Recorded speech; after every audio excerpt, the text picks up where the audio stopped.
자, 지금 나눠드린 그 A4 용지에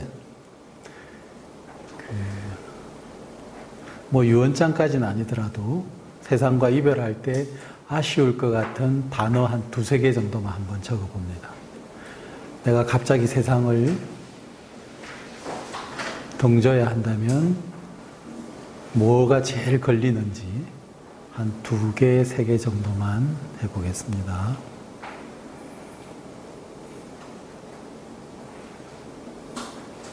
그게 대상이어도 되고요. 나의 감정이어도 되고,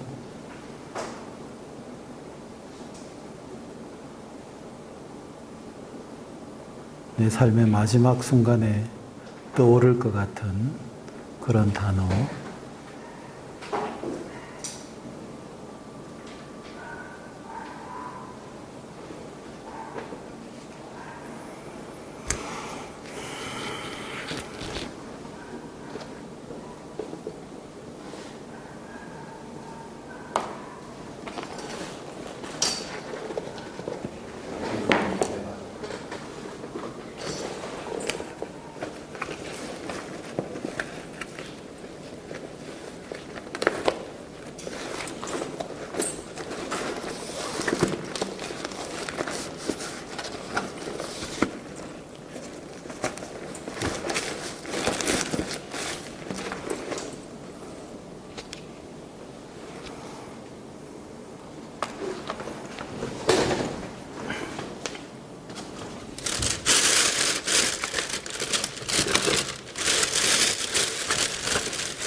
자, 그러면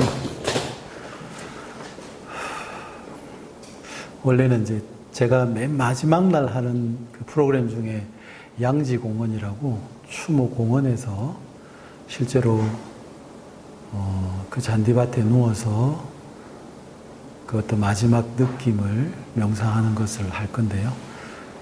조금 장소가 조금 그렇긴 하지만 어쨌든 우리가 어떤 특별한 순간이 정말 다가왔을 때 그 감정을 내가 어떻게 조금 진정시킬 것인가에 대해서 현재 상황에서 한번 해보겠습니다. 자, 오늘 우리가 적은 이 내용들이 우리가 세상에서 아쉬움이고 그리움이고 우리가 해결하지 못한 내 삶의 어떤 미련들입니다. 자, 오늘은 이 느낌을 대상으로 해서 실제적으로 우리 삶의 마지막 순간에 그 느낌들을 한번 명상해 보겠습니다. 자, 바로 앉으시고요. 자신이 가지고 있는 그 용지를 자기 가슴에다가 가만히 이렇게 포개 놓겠습니다. 자, 이제 눈을 감으시고 내가 소중하게 생각하고 해결되지 않은 이 문제와 그리고 나의 세상에 대한 미련들에 대한 느낌을 한번 체험해 보도록 하겠습니다.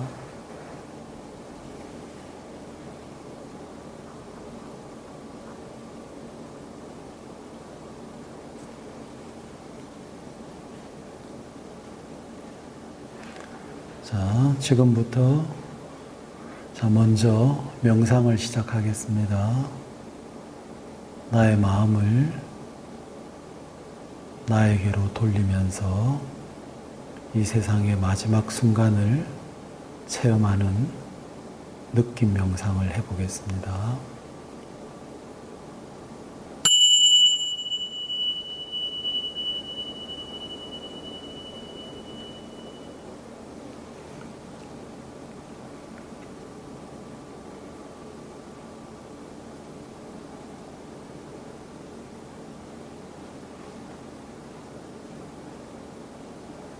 조금 전에 적었던 그 단어들을 떠올려 봅니다.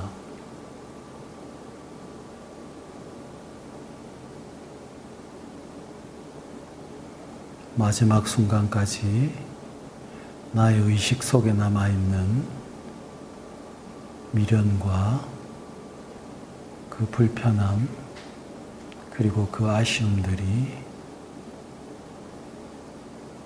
마지막 순간에도 내 가슴 속에 또렷이 남을 것입니다.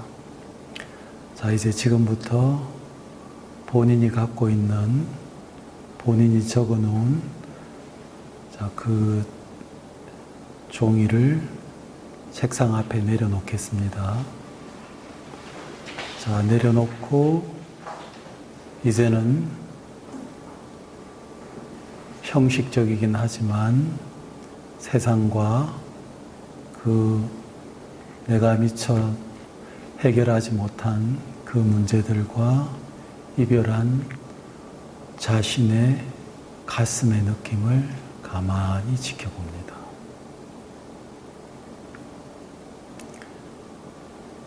답답함이 있을 수도 있고 뜨거움이 있을 수도 있고 불만족 때문에 생겨나는 여러 가지 불편한 감정들이 내 삶의 마지막 순간에 떠오를 수 있습니다.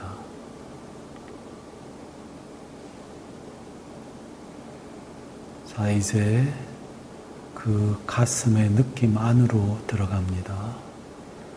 막연하게 그것을 느낄 때는 고통이고 두려움이고 불만족이었지만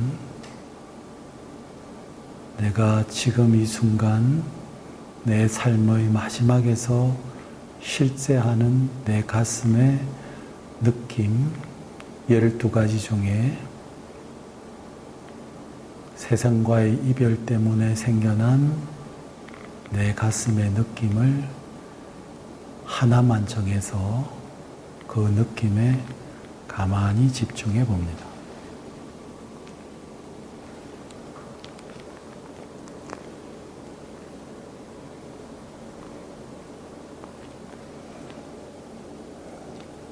자, 우리가 그 지금 실제하는 그 느낌이 사소하다고 느끼겠지만, 그렇게 생각하겠지만, 아까 우리가 명상 시간에 잠깐 연습했던 것처럼 내가 세상과의 이별 때문에 생겨나는 그 단순한 느낌에 그 나의 현재에 머물지 못하면 내 가슴 속엔 두려움과 미련과 불만족스러운 정신적 현상들이 계속 일어날 것입니다.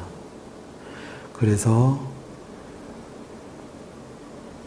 죽음 때문에 생겨나는 내 삶의 그 마지막 정신적 현상을 내 스스로 진정시키기 위해서는 내가 지금 현재 실제하는 나의 느낌에 머물러야 합니다.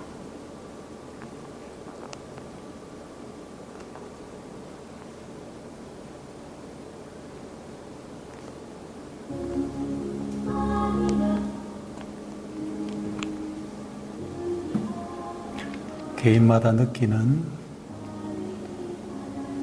가슴의 느낌이 틀리기 때문에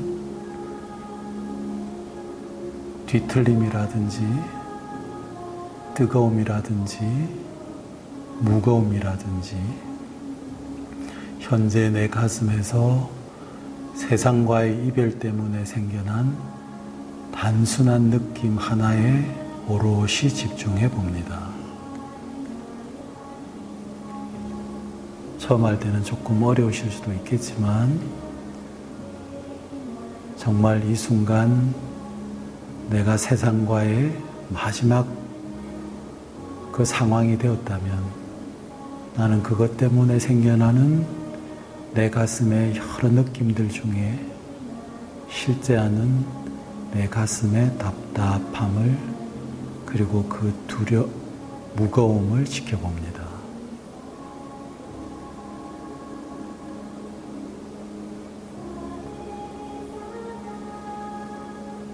이렇게 내가 내 가슴의 느낌을 현재 머물면서 지켜볼 때 내 감정을 내가 보호할 수 있게 됩니다.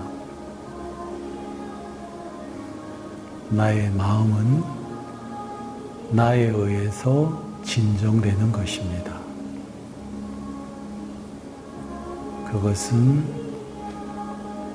세상과의 이별 때문에 생겨나는 여러 가지 불편한 나의 의식이 세상으로 나가지 않고 마지막 순간에라도 나에게로 돌아와 내 몸의 현재 실제하는 느낌을 막연한 느낌으로 보지 않고 그 중에서 가장 강하고 불편한 느낌 하나만을 육체적 현상으로 지켜볼 수 있을 때 비로소 나도 그 감정에서 벗어날 수 있게 됩니다.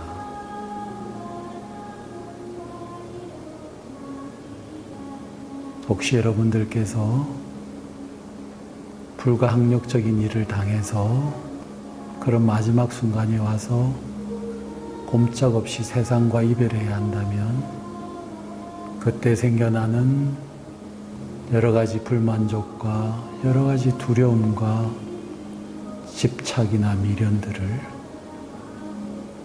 현재 아는 내 몸의 느낌으로 돌아와 그 몸의 느낌의 실제를 가장 강한 느낌 하나를 구체적으로 가만히 인식해 봅니다. 내가 이렇게 이 상황 때문에 생겨난 내 느낌의 현재를 보지 못하면 나에게 두려움과 집착과 미련이 내 정신을, 내 감정을 덮칠 것입니다.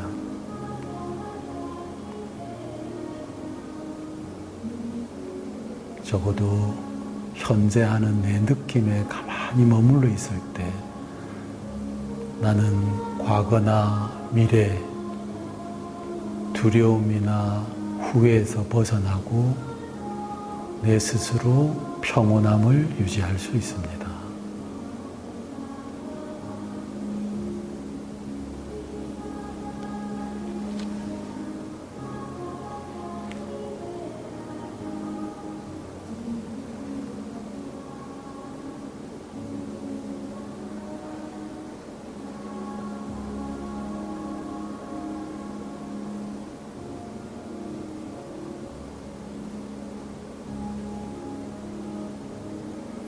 자, 이런 집중력으로 정말 뜻하지 않은 그런 마지막 순간이 왔을 때 여러분이 누구에게 기대지 않고 여러분 스스로 자신의 감정을 추스리는 연습을 해보시기 바랍니다.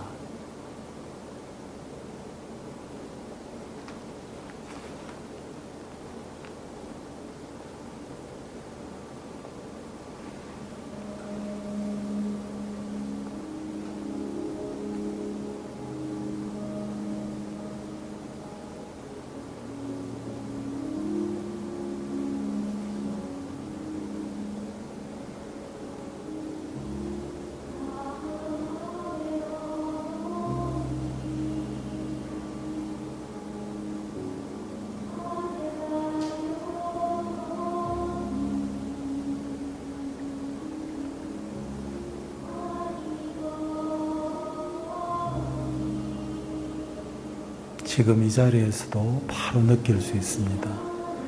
내가 나의 현재에 머물지 못할 때 나의 두려움과 나의 집착은 바로 증가할 것입니다.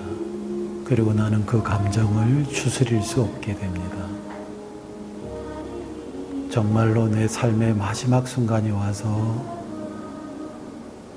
폭류의 큰 강물에 휩쓸리듯이 나의 감정이 휩쓸릴 때 나의 실제하는 내 몸의 현재의 마음을 주의력을 기울이면서 내 스스로를 진정시켜 보시기 바랍니다.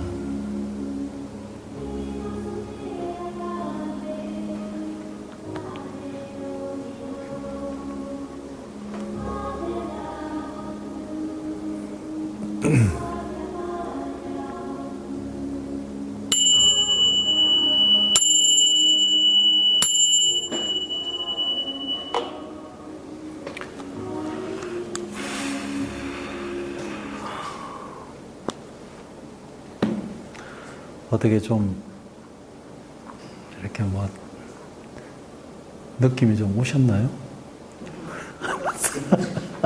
실감이 안 나. 실감이 안 나. 알겠습니다. 제가 오늘 여러 가지 상황들 중에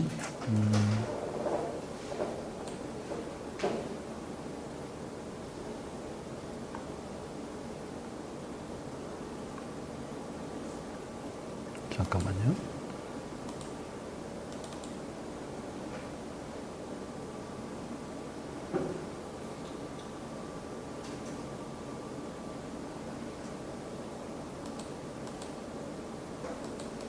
자, 오늘은 이 내용에 대해서 잠깐 한번 설명을 드리고 강의를 마치도록 하겠습니다. 여기 이제 처음에는 이것도 조금 어려우실 수 있겠지만, 자, 제가 마음의 의식의 진행 과정을 제가 한번 설명드리겠습니다. 17번의 진행 과정인데요. 이게 어떤 경우냐면, 제가 여기 처음 왔을 때, 오늘 저를 처음 본 분들은 짧은 순간이지만, 저 사람이 오늘의 강사고, 뭐 명상 지도사고, 이렇게 해서 어떤 그런 느낌이 나네, 라고 해서 딱 나의 잠재적인 의식 형태로 저장이 됩니다. 이게 17번 진행됩니다. 보통은 누구나 열애 없이 똑같이 진행됩니다. 제가 오늘은 이 내용을 간단하게만 좀 설명드리고 세 파트로 설명드릴 거예요.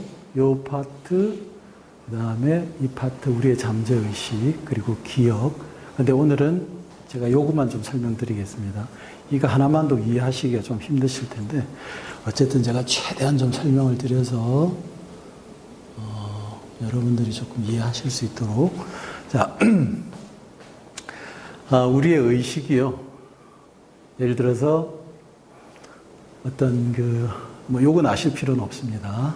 그 다음에 어떤 상황이 누군가 내 이름을 탁 불렀을 때 나의 의식이 우리의 의식이 의식과 의식 사이에도 그 의식을 인지할 수 없는 상태가 있습니다. 그걸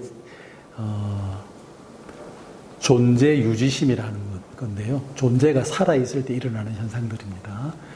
그렇게 해서 그러니까 나의 5가지 보고, 듣고, 인식하고 하는 우리가 이제 인간으로서 갖고 있는 기본적인 감정들에 대한 기능들이 누군가 나를 그러니까 바닷가를 호숫가에 이렇게 딱 앉아 있었는데 친구가 와서 나를 탁 부를 때 이런 존재가 갖고 있는 의식과 의식 사이에 존재 유지심이 3번 일어나고 사라지고, 그 다음에 또 어떤 뭐가 있는데요. 이건 제가 조금 전문적인 거라서 다음에 설명드리고, 그렇게 해서 나의 의식 기능이 싹 돌아오면서 그것을 인지하고 고개를 탁 돌리게 됩니다.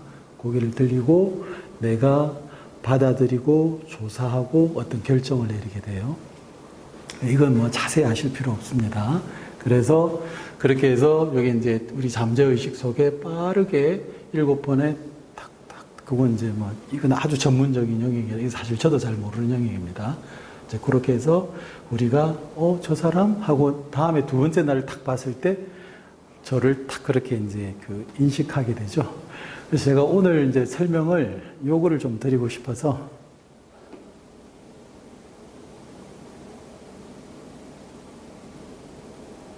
이게 한 번에 안 들어가는구나. 이거 좀 줄이면 되나?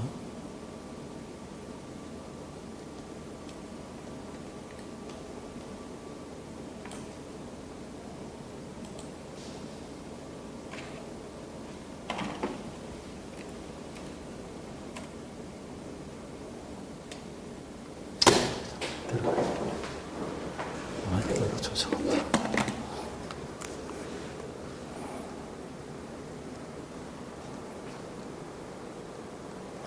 이게 안 되네. 자,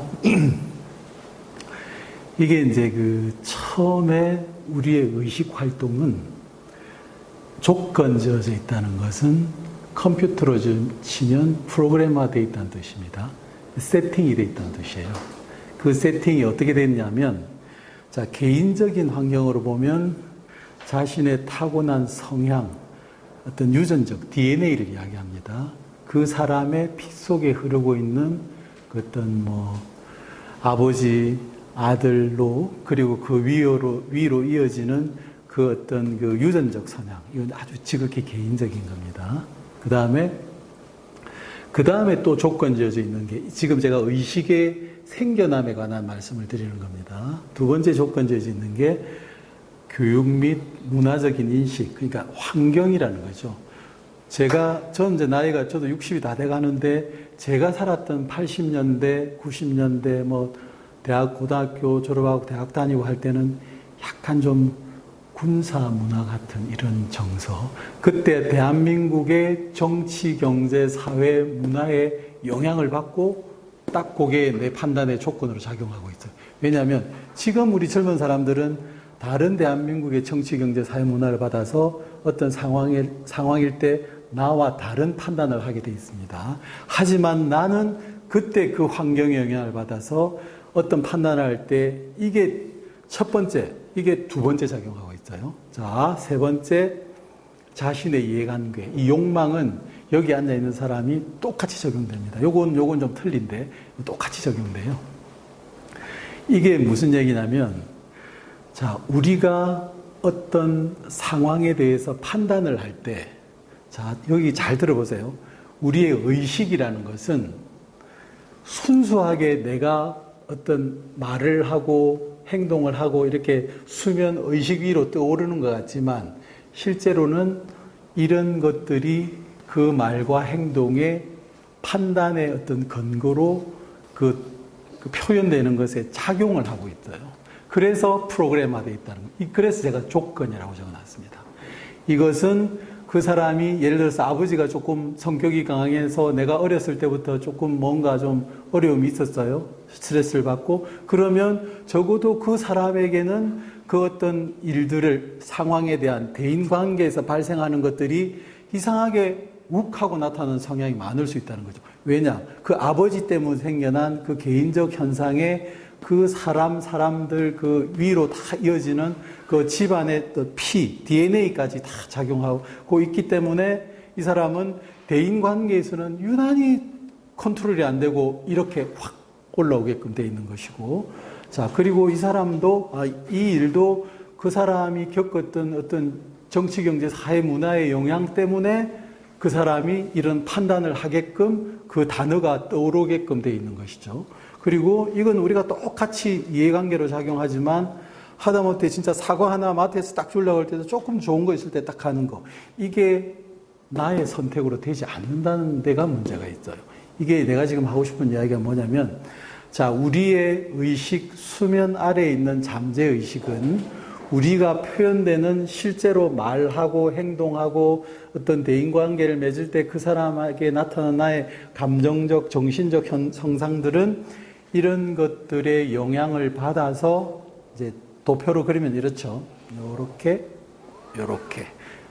요 위에, 물 위에 떠 있는 것들이 실제 말로 행동으로 나타나는 것 같지만, 실제적으로는 요것들의 영향을 딱 받게끔 조건지어져 있다는 것이죠.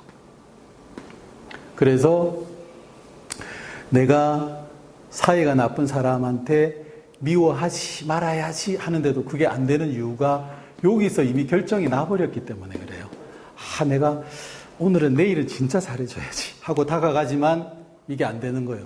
적어도 그 사람의 DNA 속에 흐르는 어떤 잠재적 성향, 그 다음 그 사람에 대한 인식을 하게끔 만들었던 내 역사, 그리고 그날의 내 기분, 여러 가지가 작용해서 딱 그 사람을 봤는데 잘 해줘야지 하더라도 되지 않는다는 것이죠. 그러니까 이게 무슨 이야기냐면, 우리의 순수한 의지라는 것은 사실은 우리가 결정할 수 없는 것입니다. 이건 이제 마음 공부 같은 걸 해보면 이제 좀 알 수 있는 건데요.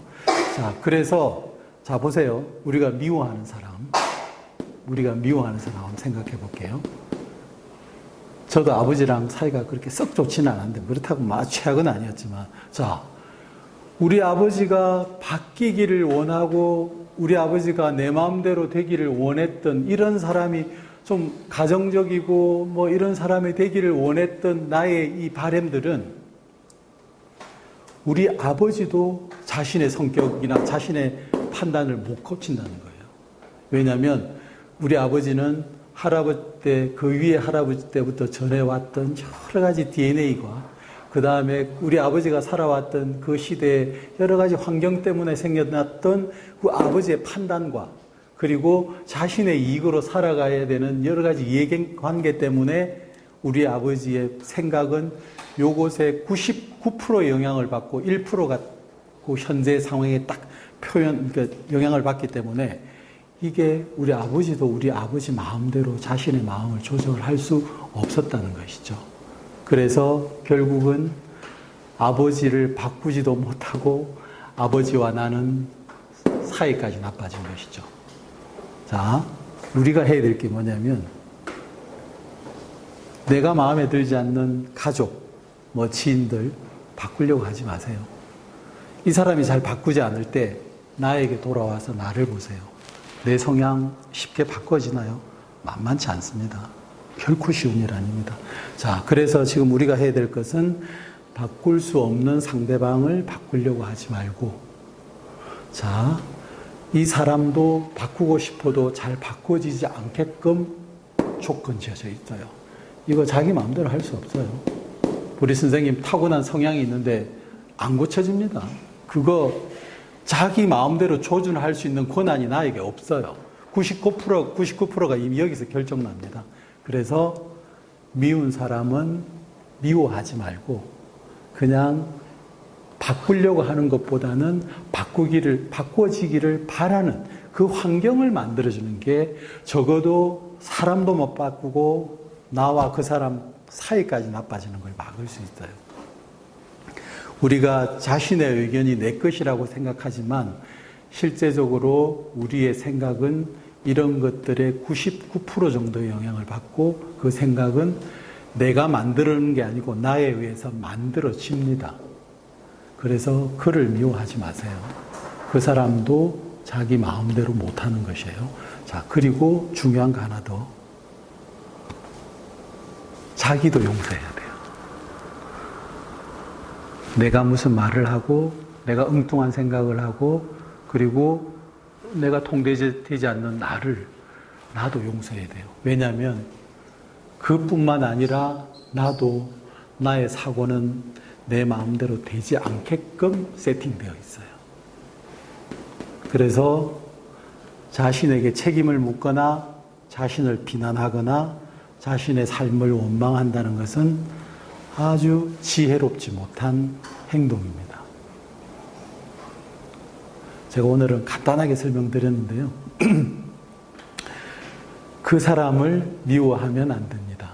그 사람이 자신의 마음대로 뭔가를 조절해서 나를 비난하고 어떤 행동을 했을 때 우리가 그 사람에게 책임을 물을 수 있는 것이지, 그 사람도 자기 마음대로 조절할 수 없는 마음에 내가 그를 비난할 이유가 없어지는 거죠. 그렇지 않겠습니까? 그죠? 그거 미워하지 마세요. 미워할 이유가 없는 거예요. 미워해서도 안 되는 것이고, 원래. 그리고 나도 내가 나를 비난해서도 안 됩니다. 내가 나를 비난할 자격 없어요. 나도 우리 아버지, 우리 할아버지, 아니면 우리 할아버지 뭐 6.25 때 뭐 무슨 큰 병고를 당해서 그 어떤 정신적 스트레스가 아버지한테 전해지고, 나도 이상하게 무슨 안전 문제나 이런 데 유난히 내가 이상하게 막 조심스럽고 무슨 일이 생기면 빨리 반응하려고 그러고, 이게 이 DNA 속에 있어서 내 마음대로 안 돼요, 이거. 내가 조절할 수 있는 나의 권한 밖의 이야기예요. 그러니까 상대방에게도 책임을 묻지 말고 내가 엉뚱한 생각을 하고 누구를 비난하고 나의 성향이 고쳐지지 않는다고 해서 나를 비난할 필요도 없습니다. 이게 지혜로운 분들이 보신 정신적 의식 상태예요. 그래서 오늘 누군가 불편한 사람을 만나고 가족 중에 우리 아버지가 그랬듯이 그렇게 만났을 때 어떻게 하느냐? 내가 할 수 있는 만큼만 딱 개입하면 됩니다. 그리고 그 아버지는 스스로 변하지, 그러니까 본인도 사실 스스로 변하기도 힘들기도 하지만 내가 관여해서 바꾸기는 힘듭니다, 현실적으로. 그러니까 안 만나면 되는 거 아니에요? 예? 서로 안 만나면 되는 거 안 만나는 것도 방법이긴 하죠. 근데 이제 후유증이 좀 있죠. 안 만나면. 네. 그래서 후유증 없이 해결하기 위해서 이게 이제 완벽한 해결 방법이기 때문입니다. 그런 것 없이 해결하려면 자, 이렇게 보세요. 내가 이분이랑 사이가 안 좋아요. 이건 생활에서 적용되는 겁니다. 사이가 안 좋아서 이분한테, 이 사람한테 딱 이야기를 해야 돼. 근데 늘 아빠한테 사이가 안 좋아. 그랬을 때 내가 아빠한테 화가 났다는 나의 정신적 현상을 내가 알 수만 있으면, 그 순간 내가 알아차릴 수가 있으면 내가 화가 난 마음 때문에 더 자극적인 단어를 선택한다는 자신을 인지할 수 있어요. 그러면 적어도 약간 그 감정의 무중력 상태가 와요. 뭐 차로 치면 N에다 탁 놔버린 것이.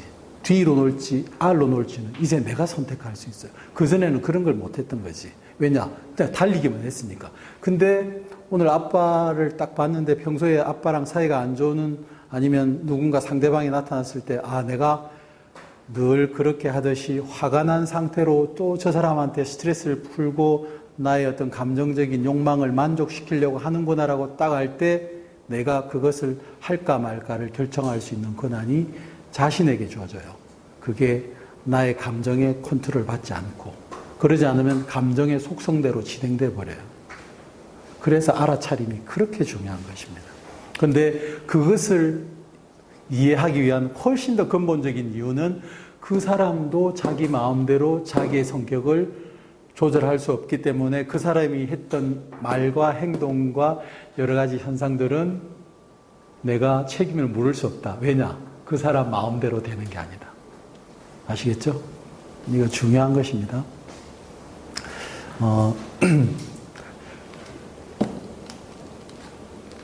어떤 분이 이게 뭐냐고 물어보시길래 제가 그랬어요. 영업 비밀이라고 가르쳐 드릴 수 없다고.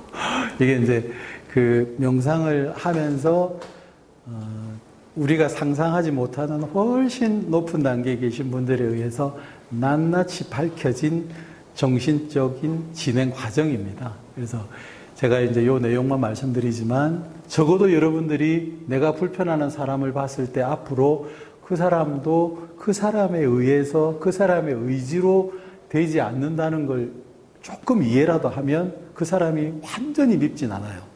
그리고 그게 잘 이해되지 않을 때 자신에게 돌아가 봅니다. 나도 내 마음대로 내 타고난 성향, 내 수준, 또 내 이익 이런 것에서 내가 완전히 자유로울 수 없다. 그래서 그를 이해해 주는 거예요. 그러지 않으면 이해할 방법이 없어요. 아니 그러니까 미워하거나 좋아할 필요 없이 그냥 그저 글들이 하는 거잖아요. 그건 이제 아주 훌륭한 방법은 못 되죠. 네, 하나의 살아갈 수 있는 방편이긴 하지만 이렇게 그를 이해하고 그리고 그가 스스로 변할 수 없다는 걸 알고 내가 적절하게 개입할 수 있는 거. 예를 들어서 아들이 게임을 하는데 도저히 컨트롤이 안 돼. 그러면 내가 화가 난 상태에서 게임하는 아들에게 하기 시작하면 그 감정에 내가 속성대로 욕하고 막 애를 비난해요. 자, 적어도 그 애도 자신의 마음을 컨트롤할 수 없다는 걸 어느 정도 깔고 들어가면, 그리고 나에게 내 스스로의 알아차림이 있으면 그때 그 순간에 딱 필요한 말만 하고 돌아설 수 있는 그런 어떤 행동이나 용기가 좀 생깁니다. 그러지 않으면 다 퍼붓고 그냥 와야 돼요. 그렇게 되면 결국 관계만 악화되는 거죠. 그 애의 버릇은 고치지도 못하고. 자, 퍼볼 수가 있고 아예 무시하고 또 해라하고 관심을 안 두는 수도 있잖아요. 그렇죠. 관심을 안 두면 결국은 이제 뭐 제가 아까 처음에 이야기했듯이 관계도 안 좋아지고 고치지도 못하고 관계도 서먹한 사이로 지내는 거죠. 이 퍼붓는 것보다는 더 좋은 사회가 될 것 같은데. 물론 표면적으로는 그럴 수 있죠. 그럴 수 있는데 이제 대인 관계에서, 이건 이제 다른 조금 프로그램입니다만, 대인 관계를 회복하기 위해서는 기본적으로 우리가 설정해야 될 말과 행동은 처음엔 좀 어렵지만 나에게도 좋고 상대방에게도 좋은 말과 행동을 우리가 기억하면서 해줘야 돼요.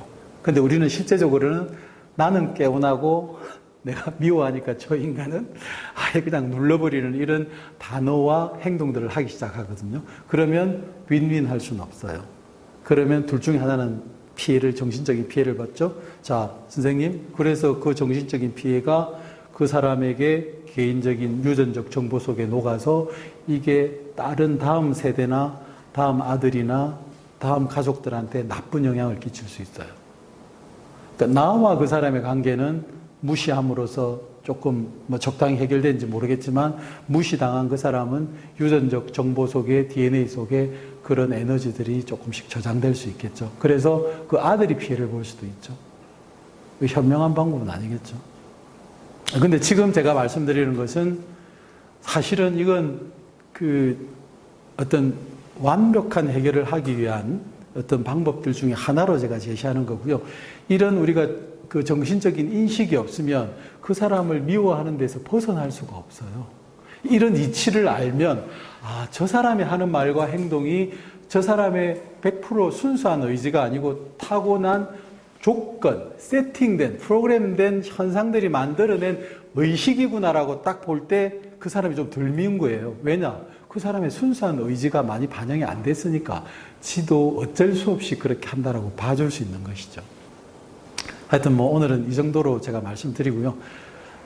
나중에 개인적으로도 자, 이제 질의응답 시간을 갖도록 하겠습니다. 한 10분 남았기 때문에 관련해서 제가 아까 말씀드린 그 마지막 순간에 우리가 그 두려움이 정말 물밀듯이 밀려올 때 그것을 내가 어떻게 극복할 것인가 하는 문제는 맨 처음에 말씀드렸듯이 한 2달 저랑 이렇게 좀 하고 나서 하면 좋은데 그럴 시간적 여유가 없었기 때문에 오늘 좀 실감이 안 났을 수도 있습니다.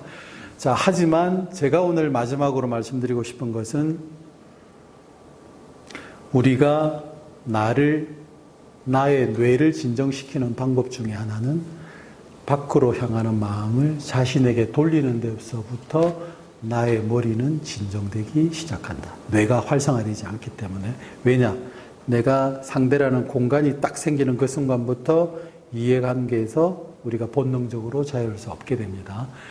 그래서 뭔가 불편하고 화가 나고 내 마음대로 되지 않는 세상 속에 살아가실 때는 편안하게 방에 앉아서 소파에 딱 기대 앉아서 현재 내 몸의 현재를 가만히 알아차리면서 나의 현재에 머물러 봅니다.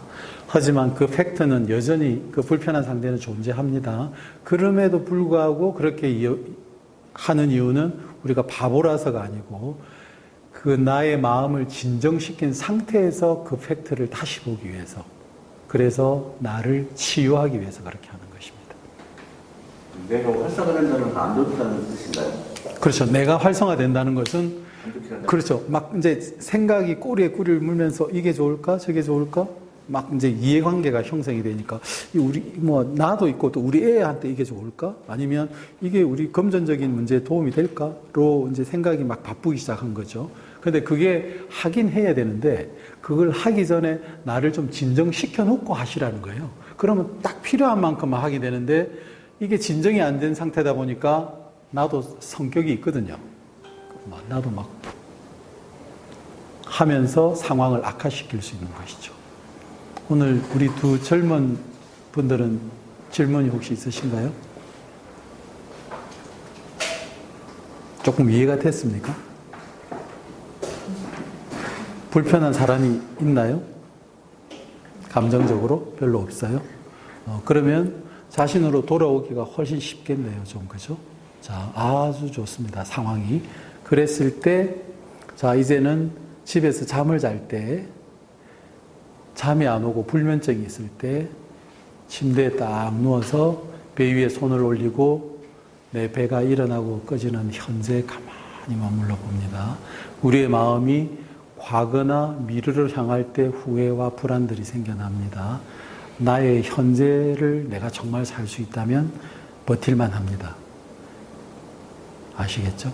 그러면 내가 과거나 미래로 향하는 순간 나의 생각은 꼬리에 꼬리를 물기 시작합니다. 그리고 오늘 굳이 이 순간에 하지 않아야 될 생각들도 하게 되죠. 그래서 내 감정과 내 생각은 조금씩 증가하면서 자꾸 뒤척입니다. 결국 나한테 도움이 되지 않아요. 미래의 일은 미래에 부닥쳤을 때 그때 그 미래에 부닥친 그날의 현재를 다시 알아차리면 됩니다. 그게 방법입니다. 우리 젊은 학생은 괜찮아요? 도움이 됐어요? 자, 질문 있으신 분 질문 받겠습니다. 뭐 어떤 거라도 질문해 주시면 마음을 치유하는 데 도움이 되는 방법을 말씀드리겠습니다. 오늘 정말 아주 소수 정예 요원들로 해서 제가 강의를 했는데요. 사실 강의하는 거 사진 안 찍어요? 찍어요. 아, 강의하는 거 좀 사진 좀 찍어야 되는데 참. 뒤에서 사진 좀 찍어주세요. 카메라 핸드폰으로. 이게 왜냐면 사실 가장 좋은 방법은 실제로 우리가 자리에 앉아서 누워도 보고 움직이면서 나의 현재를 지켜보는 방법도 보고 실제로 우리가 정신이 혼란할 때 막 설거지를 하면서 온갖 생각도 하고 칫솔질을 하면서 온갖 생각도 하고 할 때 내가 현재 어떻게 머무는지 이런 걸 배우면 나의 마음이 훨씬 진정되고 평소에 내 삶이 평온해집니다. 그렇게 어렵지 않습니다. 물론 이제 조금 연습은 해야 되죠. 하루아침에 되지는 않기 때문에. 가장 좋은 것은 내가 현재를 살아갈 때 나의 감정은 나에 의해서 보호된다. 왜냐하면 내가 나에 의해서 보호되지 않으면 감정의 요요 현상 때문에 산책을 하고 맛집을 다니고 여행을 해도 얼마 가지 못해요. 곧바로 원위치 됩니다. 그것은 내가 나를 치유하는 방법을 모르고 내가 외부의 대상에 의해서 치유를 받기 때문에 그건 유효기간이 있어요. 회복되지 못합니다. 근본적으로. 그래서 이게 이제 사랑의 명상인데 하여튼 그건 제가 다음에 혹시 또 기회가 있으면 하기로 하고 가장 좋은 방법은 내가 정확하게 나를 아는 나의 감정을 치유하는 방법이 가장 좋습니다. 그것의 어떤 퍼펙트한 방법이 현재를 살아가는 거예요. 내가 현재를 살지 못하면 과거의 후회와 미래의 불안에서 자유로울 수 없습니다. 자, 모두 다 현재를 살아가실 수 있도록 현재도 몸의 현재가 가장 좋습니다. 느낌의 현재, 마음의 현재는 여러분들이 보기도 어렵습니다. 그래서 배가 움직이고 있는 나의 현재에 가만히 머물면서 불안한 마음을 조금 진정시켜 보시기 바랍니다. 다른 분들 질문 없으신가요? 없습니다.